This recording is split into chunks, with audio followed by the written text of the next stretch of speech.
Vous savez combien coûte le bracelet du petit Nicolas? Est-ce que vous avez une idée? Et qui va payer les 7 années qu'il va passer derrière, dans un château? Oui, parce que c'est dans un château qu'il va passer 7 années. Oui, 7 ans. Eh bien oui, parce que Nicolas, c'est quand même pas n'importe qui.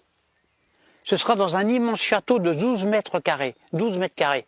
Moi, je vous le dis, combien ça coûte? Ça va coûter tout ça. C'est 50 millions d'euros. Et qui va payer? Qui va payer? Alors, je résume l'histoire pour ceux qui n'ont pas suivi les événements. Nicolas fait un pacte secret avec un puissant chef d'État africain, le grand Mouammar.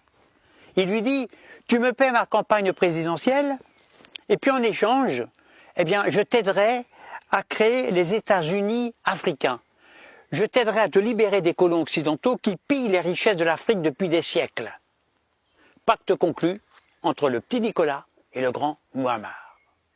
Seulement un problème.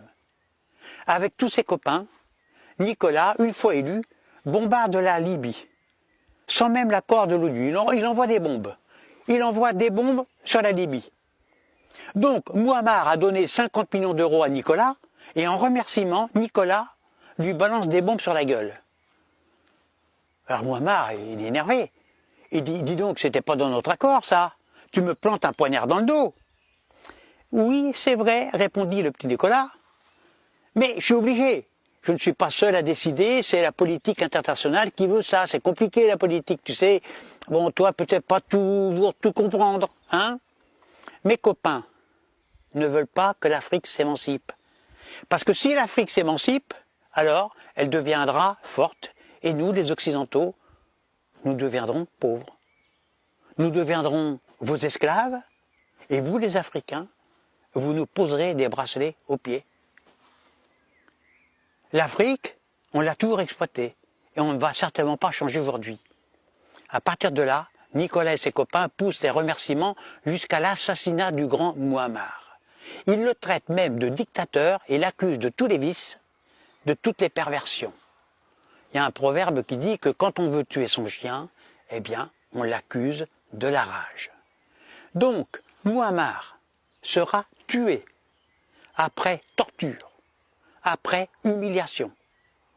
Il faut bien comprendre que ce n'est pas Mouammar qu'on a tué dans cette histoire, non, mais plutôt l'Afrique.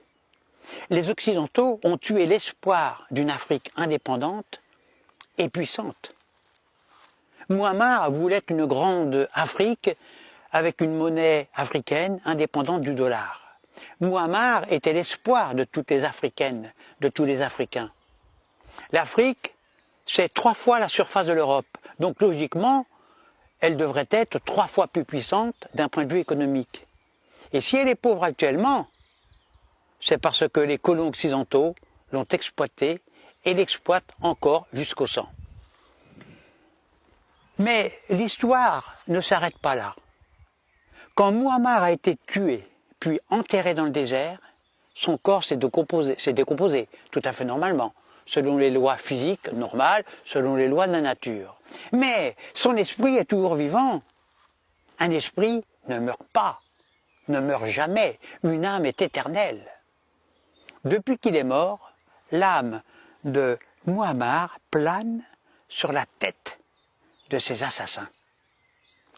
Ils ont balancé des bombes sur mon peuple. Comment leur renvoyer l'appareil? Alors il a commencé par remercier le petit Nicolas en lui offrant ce fameux bracelet. Magnifique ce bracelet, magnifique.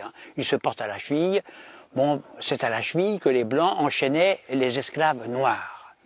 Mouammar connaissait très bien les goûts bling-bling de Nicolas. Le petit Nicolas, il adore les montres, les pendentifs, les bracelets, bref, tout ce qui brille, tout ce qui coûte cher et tout ce qui épate la galerie. Or, un bracelet électronique est unique au monde. Il n'y a pas beaucoup de présidents de république dans le monde, sur la planète, qui réussissent à l'obtenir. Il coûte une fortune ce bracelet, 50 millions d'euros, mais ce n'est pas fini. Le fantôme de Mouammar lui a également offert 7 ans de vie de château, dans un superbe château d'une surface totale de 12 mètres carrés. 12 mètres carrés pendant 7 ans, c'est parfait pour méditer. Là, il n'y a pas de distraction, pas de futilité. Nicolas est le représentant de la France. Donc Nicolas humilié sous bracelet, c'est la France qui est humiliée. Et si la France est humiliée, eh bien ce sont les Français qui sont humiliés.